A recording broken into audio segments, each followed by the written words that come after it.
Rush1n Rascals. What is up, subs and grubs? My name is Jack Cypher, and today on Rush1n Rascals, we're going to be taking a look at a brand new hot tank that has come into the store. You can get this thing in crates. Sorry, my English. This is the Australian medium tier 8 premium, the Centurion Mk 5-1. Now you can get this camo. It's called the Dingo camo. It's a pretty cool looking camo, I'm not going to lie.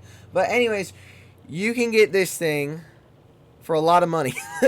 This tank is expensive. I will just tell you that straight up. Now, fortunately, Rip, he got this thing straight off in the 3rd crate. Very, very lucky. So we were able to review this thing indeed live instead of having to ask you guys for replays. But there might be something to do with replays later in the week. Keep your ears and eyes peeled for that. But straight into the video. The Centurion, what's good, what's bad? Well, basically, you're looking at an Australian version of the Super Pershing. I'm just going to say it straight up. This thing is a good tank. Let's take a look at it. The gun is not...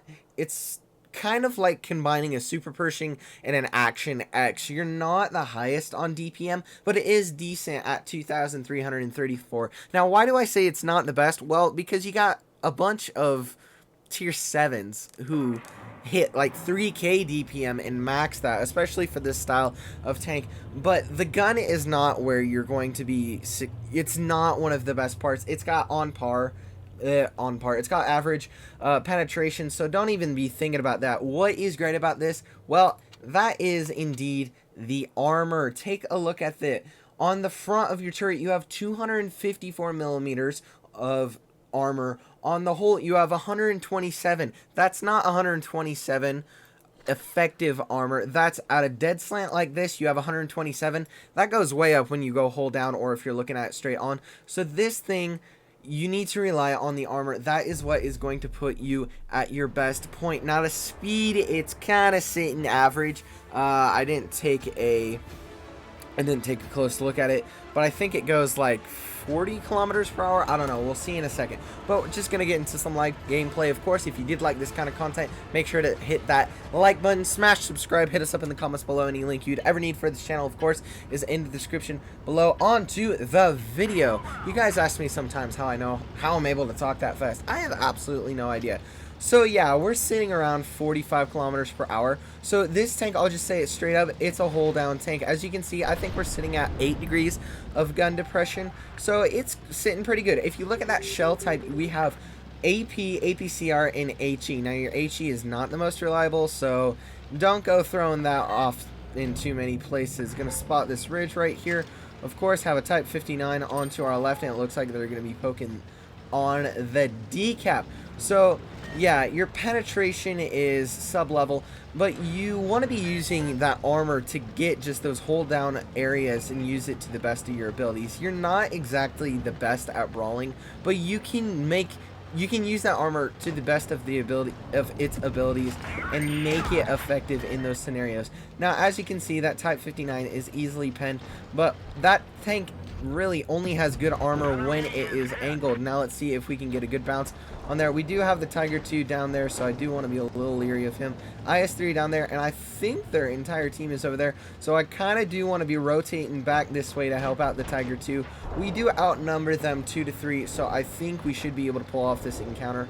Kind of want to clear the Tiger 2 as he is the low man right now, as the Type 59 is pushing my teammates. I think I can come around on this Tiger 2 and start getting some good shots into him. Not going to pop adrenaline, just going to put on the auto aim and put shots into the rear of him, as they are not dealing with the Type 59, sadly, so this encounter is not going to be as easily winnable as planned, and RU did become a one-shot. No! Oh, that was not what we wanted to have happen, ladies and gentlefolk. Oh, Jack's nubbing. Rip, don't hate me for this. But I think if that RU moves, we can still put one more shot into him. RU clearing him, and we are already sitting at 1k damage with no teammates lost. So the FCM 50T is, of course, pushing onto our left, so we're going to go out and help that. He is diving, so we're actually going to rotate. The IS-3 and the RU are both complete one-shots, so we are what is going to be the most effective against this Twister. Lovely ram right there, putting some nice damage into him. Now, of course, the RU is going to take him out, and all we have left is the Yag Tiger, ISA, and T28 Defender. So as you can see, this thing is not the most effective brawler. It is a team tank, and that's something you're not going to find nowadays, is you're not going to be able to rely on your team 24/7 all the time. So this tank, it's not the top performing. I will say that just straight up. This is not going to be the top performing tank. Some people will struggle with it just because it relies so much on teamwork. But I will say, right as of now, it's a low acer, so you can get 2.7 to 3k damage, and you will be acing it.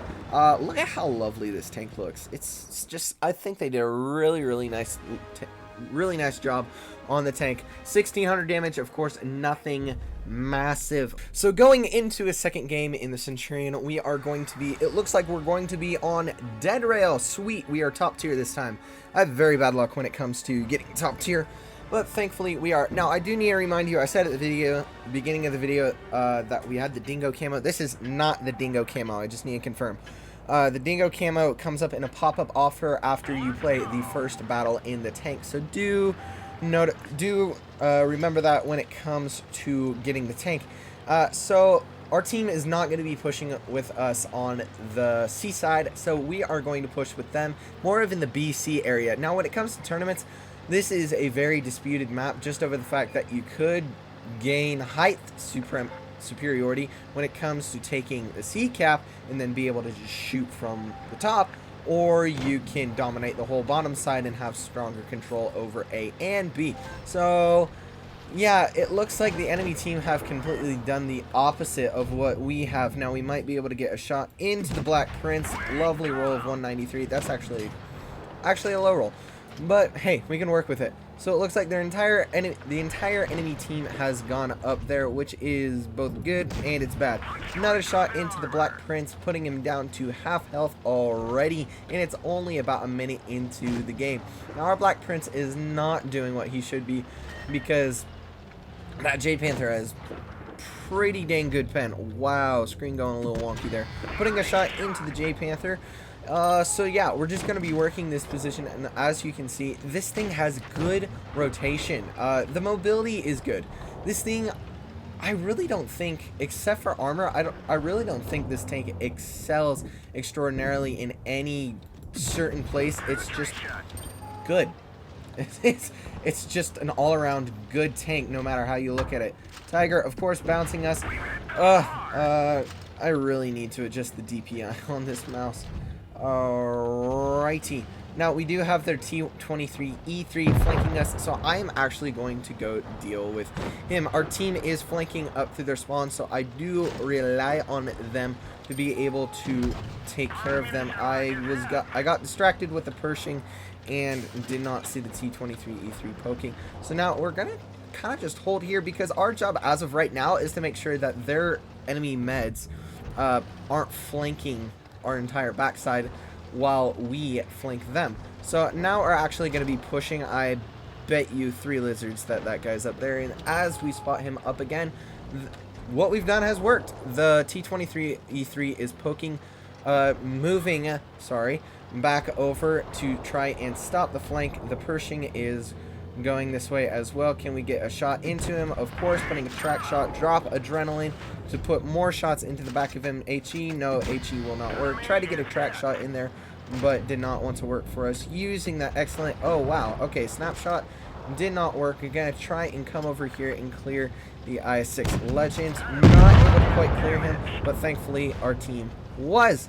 Now we have the T23E3, and we might be able to pick up some more damage. Kind of want to break 2k in this round, but there's no guarantees that's actually going to happen. Gonna pull around here. We did just win on cap points. Go for the ram, and because of that amazing armor that we do have, we're able to get a funny little ram kill at the end of the game.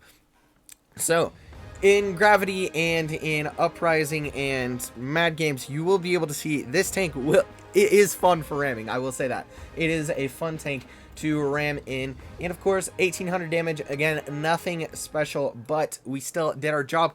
What I showed you is how to hold the flank, how to tell where the enemy is going to be moving, and how to watch your team do it at the exact same time. So Is this tank worth it? Yes, this...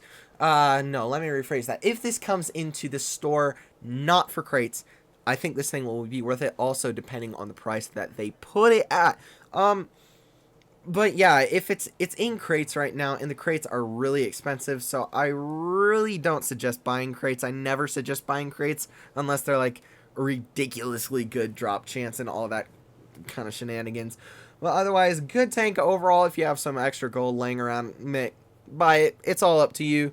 So yeah, I hope this was informative. Again, sub, like, comment, share, all that fun different stuff. One and all, ladies and gentlemen, subs and grubs and all you mothers goats in between. I hope you enjoy.